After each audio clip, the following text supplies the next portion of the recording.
It was the summer of 1971 in a quiet Texas town. The kind of place where everyone knew everyone, and nothing ever seemed out of the ordinary. David Miller, just 22 years old, was a hard-working mechanic with a bright smile and a reputation for fixing anything with an engine. His girlfriend, Laura, was 20, soft-spoken but full of life, often described as the kind of girl who could light up a room simply by walking in. That evening, neighbors watched as the young couple left David's small family home, Laura laughing as she clutched his arm. The two of them looking forward to nothing more than a peaceful night together. They told friends earlier that week they wanted to escape the noise of town and head out to a quiet spot by the Brazos River, where the stars shone brighter than anywhere else. David had packed a small cooler with sodas. Laura carried her journal, and the plan was simple: a late night drive, some stargazing, and maybe a talk about their future. It was a warm June night, with crickets filling the air and a wide, open sky stretching across the horizon. Everything about it seemed innocent, almost too perfect. The last confirmed sighting came from a gas station clerk, just after 10 p.m. The clerk remembered David buying a pack of cigarettes, while Laura waited in the car. The couple looked calm, happy even.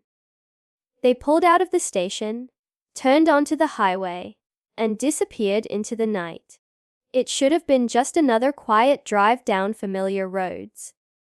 But it was the last time anyone saw them alive.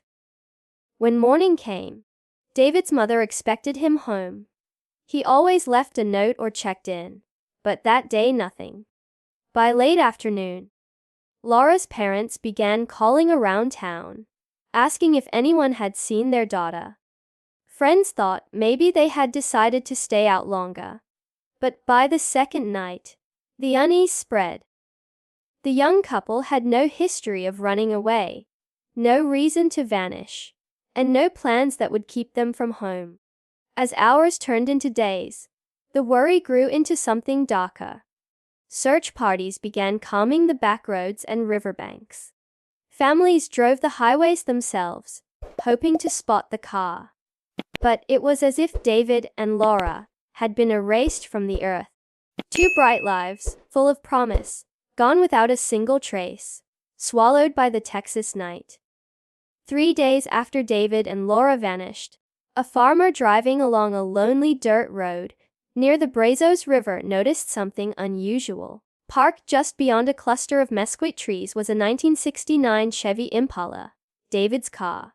At first glance, it didn't look wrecked or abandoned, just oddly placed in a stretch of land where no one ever stopped.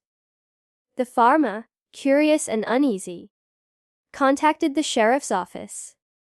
By evening, deputies were on the scene, flashlights cutting through the heavy summer air. What they found was unsettling. The Impala sat tilted slightly to the side, its tires sunk halfway into the dry, sandy soil. The driver's side door was unlocked, the key still dangling in the ignition. Nothing about the car suggested a robbery. On the passenger seat lay Laura's purse, cash neatly folded inside, lipstick uncapped, and her small journal resting beside it. On the back seat, a picnic blanket and 2 unopened soda bottles waited, as if the couple had planned to return at any moment. But the couple themselves were nowhere in sight. Deputies fanned out in every direction, scanning the ground for footprints or drag marks, anything that could explain what happened after the car came to a stop. Yet the dirt road told no story. The ground was too dry and cracked to hold impressions, and if there had been tracks, the wind had already erased them. It was as though David and Laura had simply stepped out of their car and dissolved into the night air.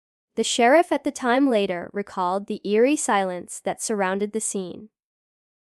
It felt wrong, he said years later.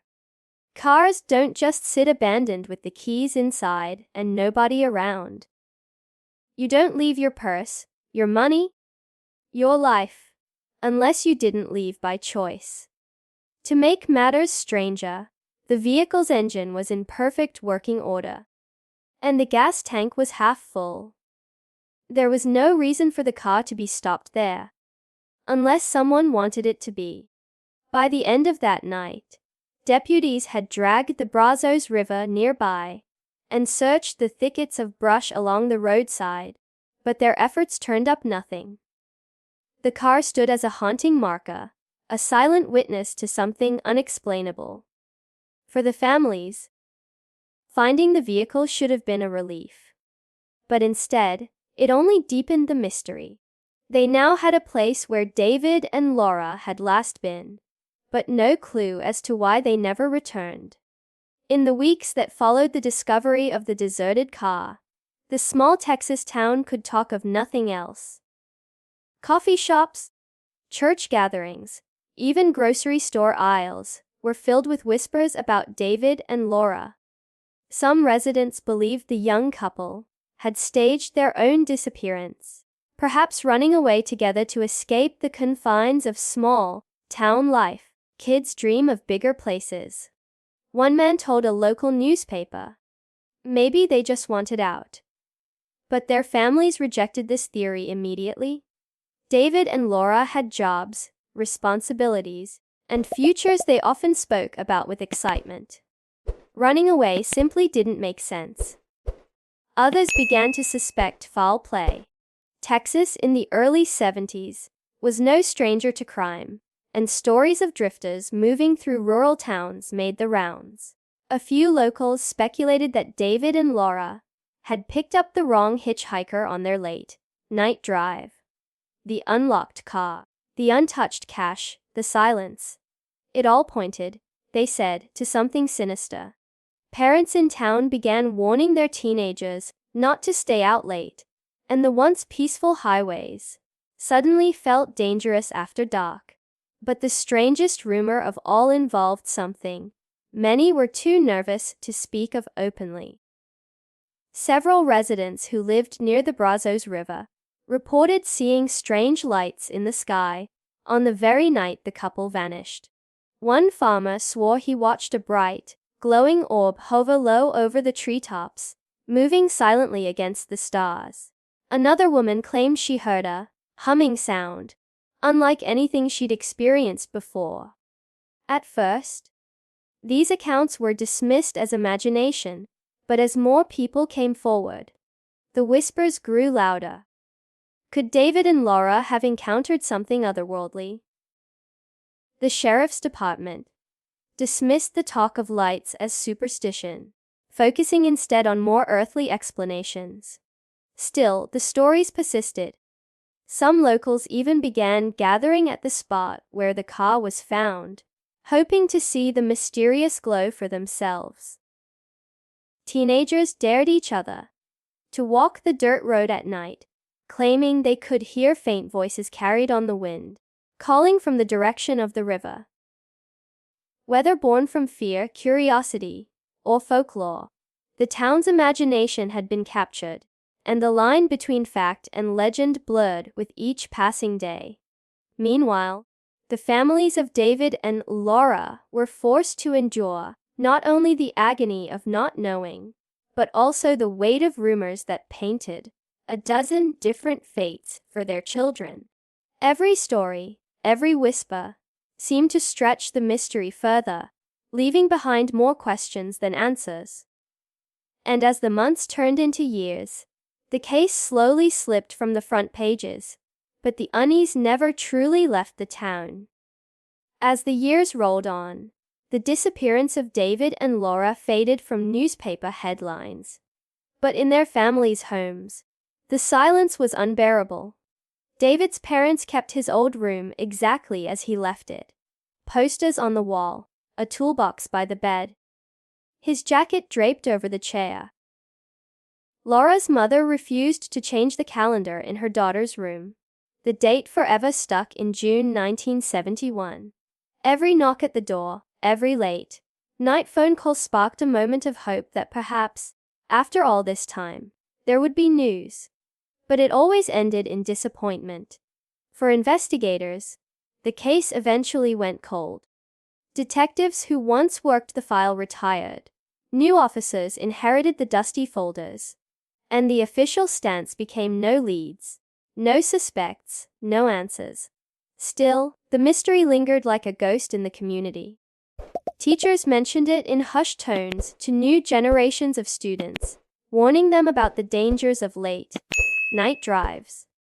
Locals would point to the stretch of highway near the Brazos River and say, "That's where the Millers disappeared."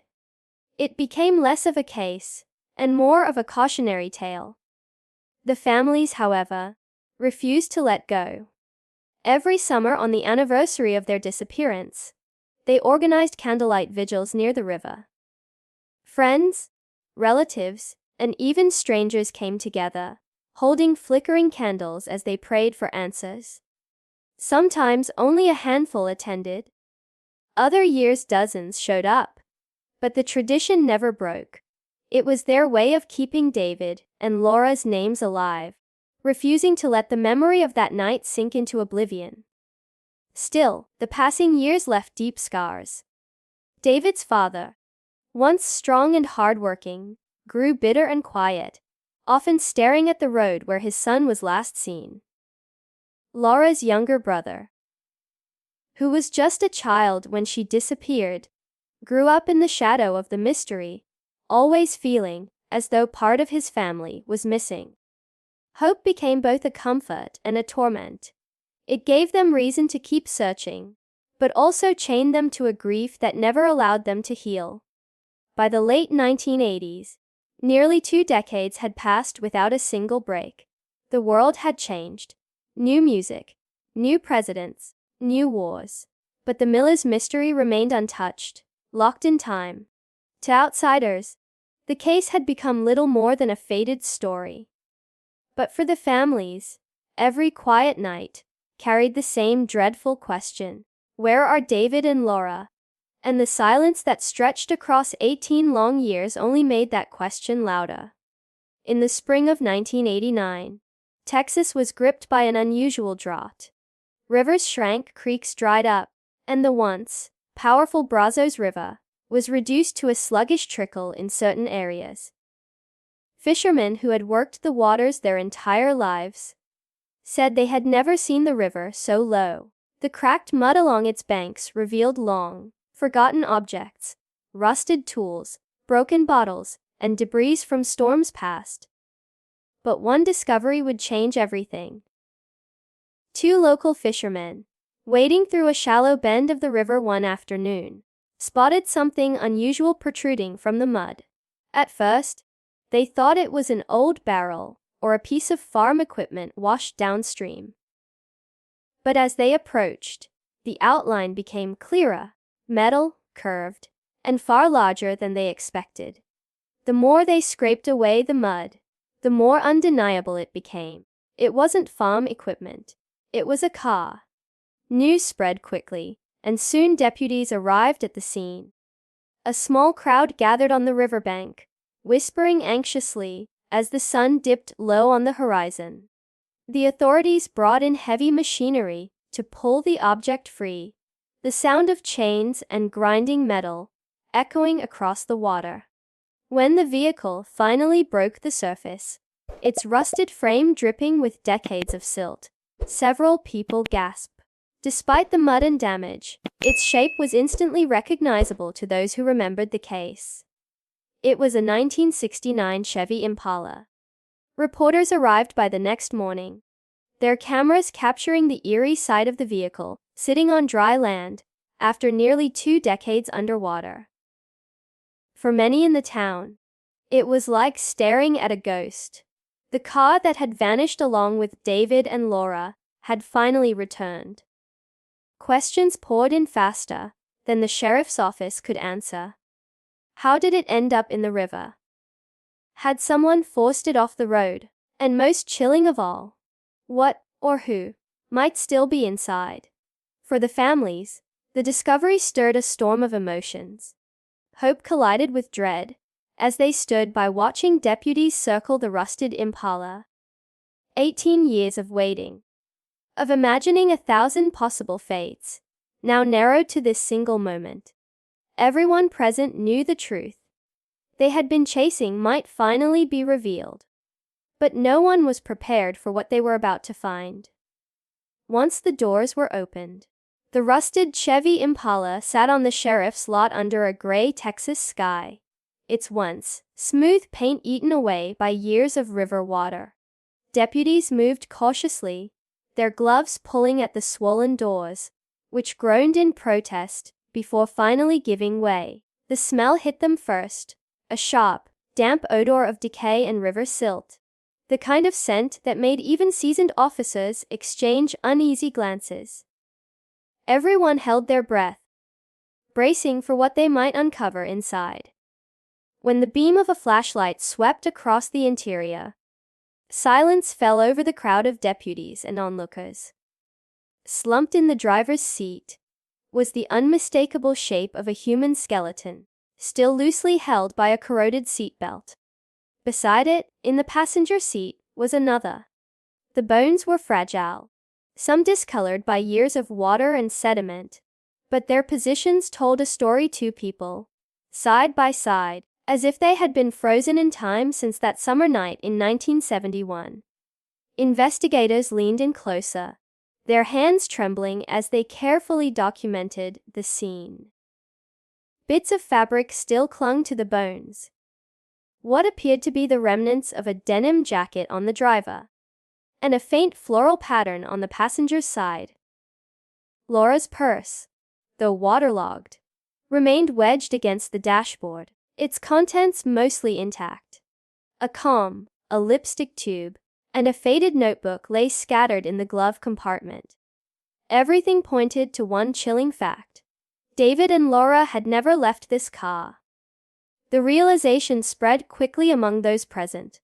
Reporters scribbled notes furiously, their cameras flashing as officers carried out evidence bags one by one. The sheriff's voice, usually calm and steady, cracked as he confirmed to the press, "Why believe these are the remains of David Miller and Laura Simmons." For the families, the words landed like a heavy blow. After 18 years of searching, hoping, and fearing, the mystery of where they had gone had ended in the most heartbreaking way imaginable. But even with the discovery, questions lingered in the air like smoke.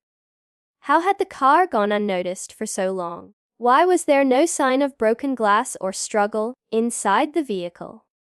Had it been a tragic accident, or had something, or someone, forced the Impala off the road that night? The skeletons gave answers, but they also deepened the mystery, leaving behind a chilling sense that the full story had yet to be told. With the bodies identified and the car pulled from the Brazos River, the case of David and Laura was, on paper, closed. Investigators wrote the simplest explanation. The couple had veered off the highway, crashed into the water, and remained hidden beneath the surface for nearly 2 decades. But in the town, no one felt satisfied. People whispered that too many details didn't add up. How could an entire vehicle vanish, without a single witness, on a road traveled daily by farmers, hunters, and fishermen? Locals began to revisit the old stories, the rumors of strange lights in the sky that very night.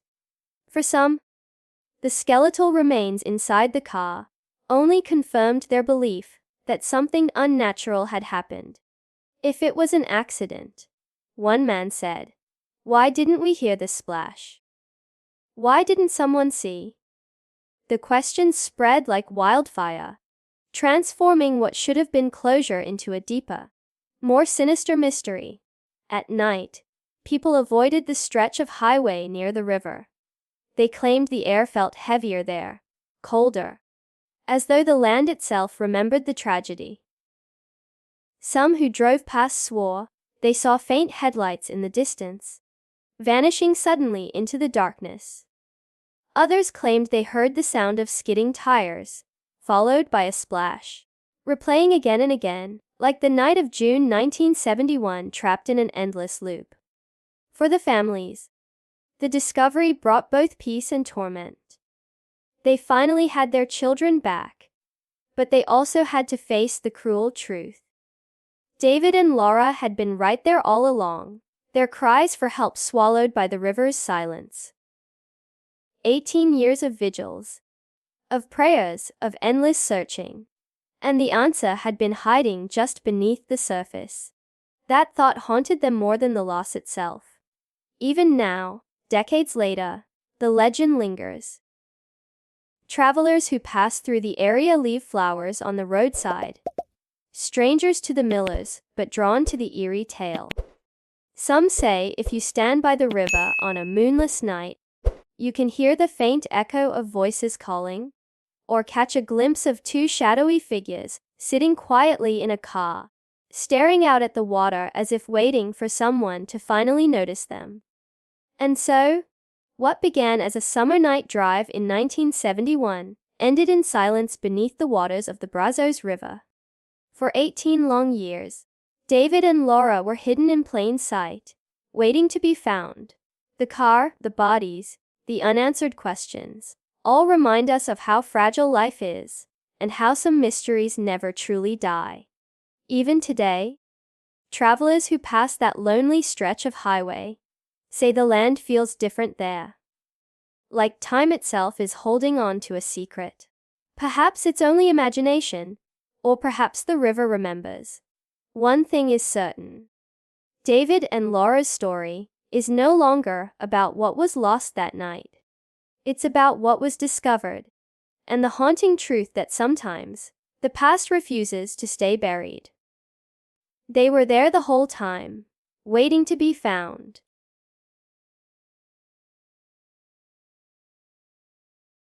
If you liked this video, don't forget to hit that like button, share it with your friends, and drop your thoughts in the comments below. Most importantly, subscribe and hit the bell icon so the next secret finds you first.